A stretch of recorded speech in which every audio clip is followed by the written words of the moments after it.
Hey gang, how you doing? I thought I'd give you my everything there is to know, as far as I know right now, about the beet harvest. So start to finish. So farmers spend all year growing beets, and come October 1st, Express Personnel Services has all of us work campers lined up on where we're going to work and what job we're going to do, and all the training's done and all that stuff by October 1st.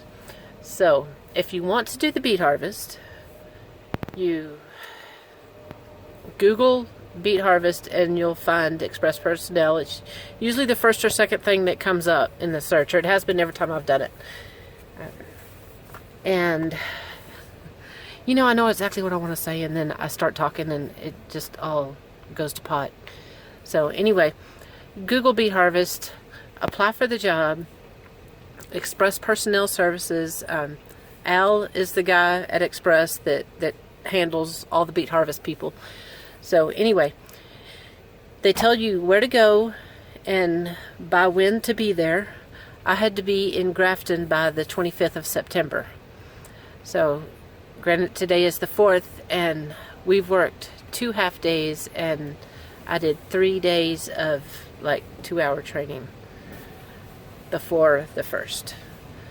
And so the harvest depends on the weather.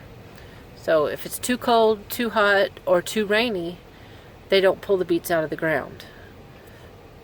So I guess they figured out the average or something to where October 1st is their deadline. October 1st is when they have all their work campers here and ready to work. Now, since we've been here, the temperature has been in the high 60s, low 70s during the day, and that's too warm for the beets. So it has to be between 55 and 65 degrees for the farmers to pull the beets out of the ground, load them in their trucks, bring them to the pilers, and we stack them. So what happens is there's American Crystal Sugar is right here across the street from where the campground I'm in. And they take the beets and make sugar. The granulated sugar that you have in the stores. They sell some to candy factories, and I heard Jim Beam buys American Crystal Sugar. And, wherever it goes after that anyway. So there are, I believe, 10 piling stations in the area around American Crystal Factory right here. So the farmers will take their beets to the piling station that's closest to them, and American Crystal, with all of us RVers, make piles of beets, and they're long, like football field wide, 2 or 3 football fields long is the pile, and there's 2 or 3 piles at each location, at each piling station. So we're making these piles of beets, and if it's over 65 degrees, then we can't pile the beets because the ones on bottom get too hot and they start to rot, and of course the rot will grow up through the pile, and then the pile is ruined. So on the October 1st and 2nd, which was Saturday and Sunday, we worked I think we worked 6 hours one day and 4 hours the other day, or something like that, give or take a little bit. And because it got too hot and we couldn't pile anymore. So when it's too warm and we don't pile anymore, the farmers don't take it out of the ground. Whatever they have, whatever they already have out of the ground, we put on the pile, but they stop pulling it out of the ground that day, because it goes immediately from the farm field to the farmer's truck. The truck brings it to the pile, and we dump it. I mean, it doesn't sit in the truck anywhere. If it has to sit in the truck, it gets too hot and the whole truckload's ruined. So when the beets, the foreman at each piling station checks the temperature of the beets ever so often. I think every hour or so he'll pick a random beet and check the temperature, a beet of it that's on a truck coming in. And once it gets to a certain temperature, he calls the ag guy. The ag guy calls the farmers, or however it is they communicate don't know if there's a website or a phone call or whatever. And then they stop pulling it out of the ground. So, and we'll finish whatever trucks are full, and then we stop. We shut down for the day. So anyway, I forgot where I was at. But anyway, the farmers pull it out and put it in their trucks. The trucks come to the piling stations. We pile it. American Sugar, as they can get it in their plant, they come get it. So I'm sure they go from like one pile, you know, they finish one pile and then start on another pile, or, you know, go to the next or whatever. But as they can get it in their plant, they have trucks steadily getting it from the piling station to the plant.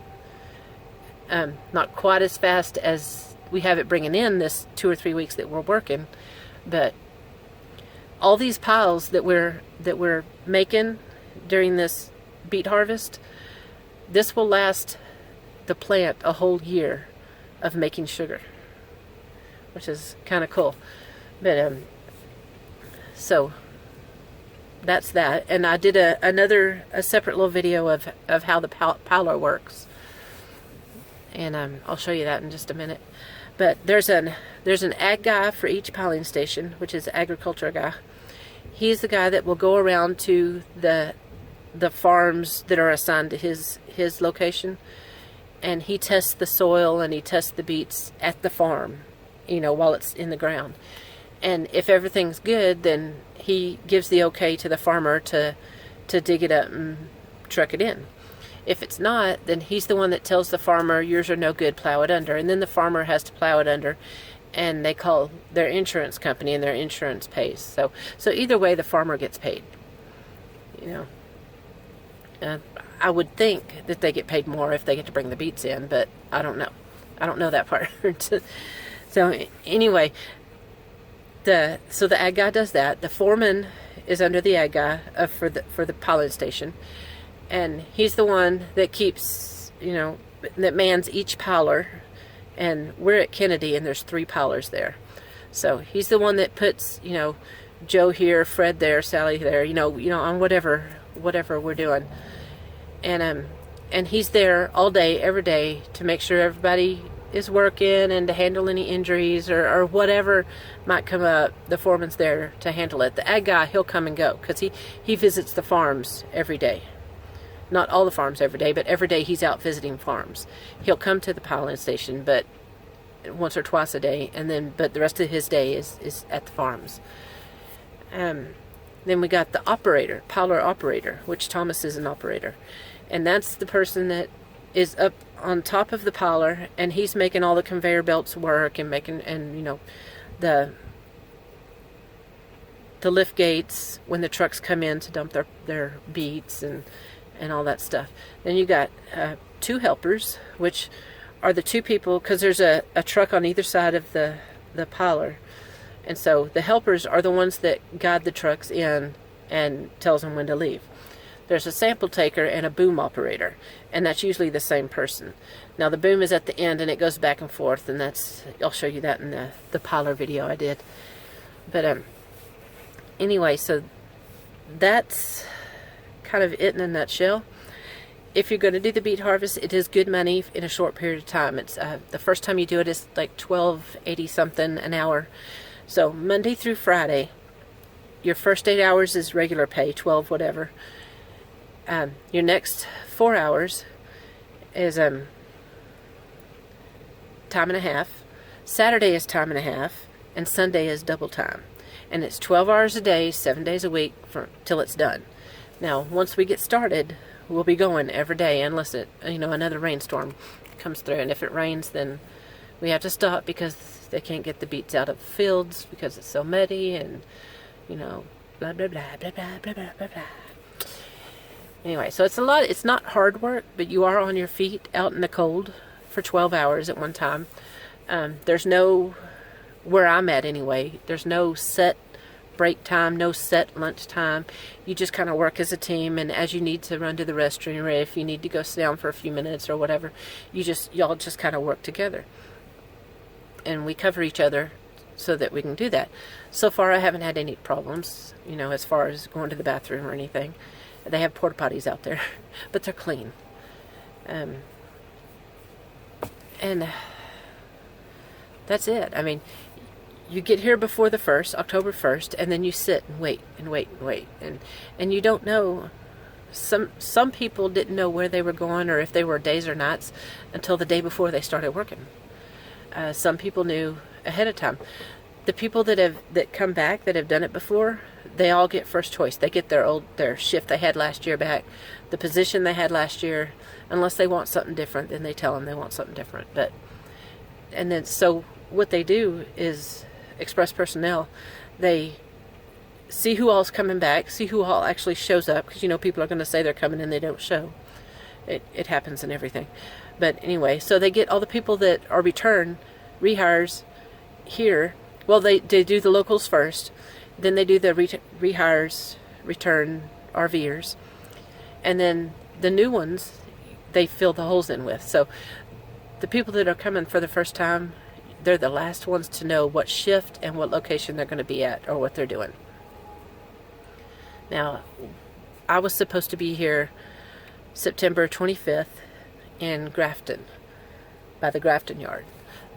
Thomas and I got here on the 23rd, and we parked in our RV spot. They pay for the RV spot, full hookups.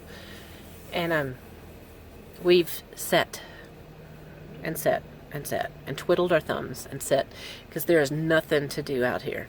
I mean, you can drive around and see the country, but it's all farm. It's one farm after another farm after another farm after another farm, and they all look the same. There's no museums out here. That's close. I mean, you drive into Grand Forks and there's all kinds of stuff, and that's about 50 miles south of us. But yeah, so there's nothing to do.